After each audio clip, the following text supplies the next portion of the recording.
Thank you for taking the time to watch this video. Most any order is tracked and entered with AccountScout, with the retail screen being the most flexible to accommodate just about any rate card for retail ads, web orders, special sections, circulars, and mobile. I've opened the retail screen. Abel's Pizza's called and they want to run an ad. Jane is their point of contact, and if someone else had called to place the order, we certainly could have created a new contact if they were not on that pick list. You'll notice that Paul Kettleson is the default sales rep for Abel's Pizza, and he would be the one who would be getting credit, whether it be on sales made or money collected.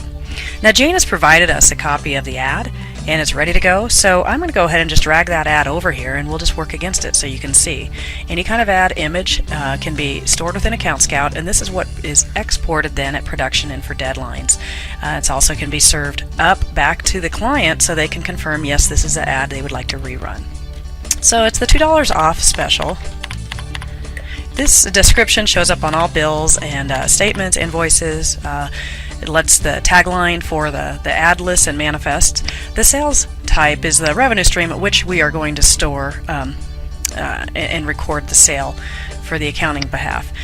Section is optional. It's not required. If you declare it, it'll help you to organize on the pagination side. If we don't care, you don't have to put anything. I'm just going to put ROP.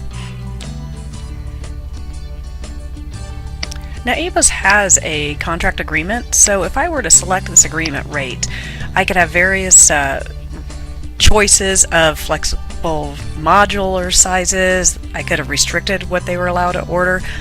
In this particular example, I'm going to just go with an open rate, so you can see then we also have just basic inch rates as 2, and you can have various rates for those as well. And so in this case, it's a 2 column by 2.5 inches, and we'll go on. Now tear sheets, those get used to communicate to the accounting team if they're going to be responsible for issuing a paper tear. AccountScout also will electronically submit tear sheets to your client, your advertiser. Just know that that's in there.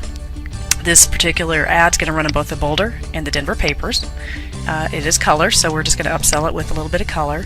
And over here on the top right, I will just indicate that it's going to be +1 on color, and maybe it's going to be the spot of the day.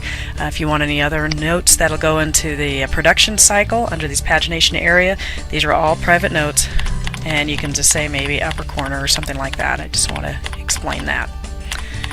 You'll see then your calendar will appear, and you could pick what issue dates you want this to run. If I wanted to go into the next few months, I could have also skip around on issue dates. I don't have to be consecutive.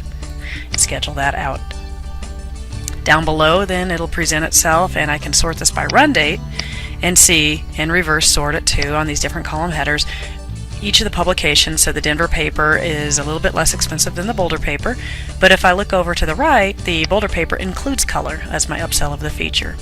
As a summary in the bottom right, it'll give me that's 12 times running in 2 titles for a total of $365.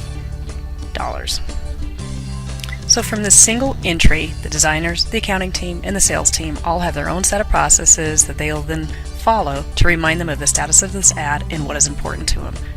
The ad will only bill on the schedule at which you've defined, so you can book this out far into the future or continue rebooking using the same base order.